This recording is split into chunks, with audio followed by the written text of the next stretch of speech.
My name is Mary, or Hard Left Yogi. So we're working on our splits today. One of the things that I see with people when they do splits is that they're not keeping their hips square. And you're putting a lot of pressure on your hips rather than allowing them to guide in. And when we do this half split, I do enjoy that, but you're leaving the quadricep aspect out of lengthening your, getting into your splits, right? And your splits are not just about the hamstring, and it's not just about the quadricep.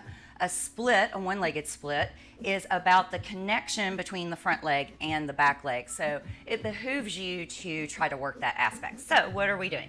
Today I am going to take my roller. Because I'm using it as a roller, I've got a little pin in there. And then all I'm gonna do is take that leg on that roller, and then I'm gonna work back and forth in between that split. So notice I'm really trying to keep that back foot planted. Don't let the foot sickle or go out. So I'm nice and planted there. I'm keeping the hips nice and center. And as I'm rolling back and forth, this gives me a little bit of a guide. And then I can find my edge and kind of settle in there. This gives me some support because I'm actually pressing down on this roller to keep this engagement across my hips, right?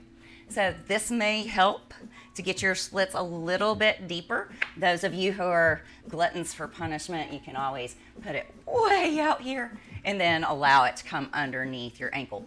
Remember, keep the toes spread, keep the hips center, stay nice and long in your posture. You should be able to breathe no matter what pose you're doing. I hope this helps, guys. Bye.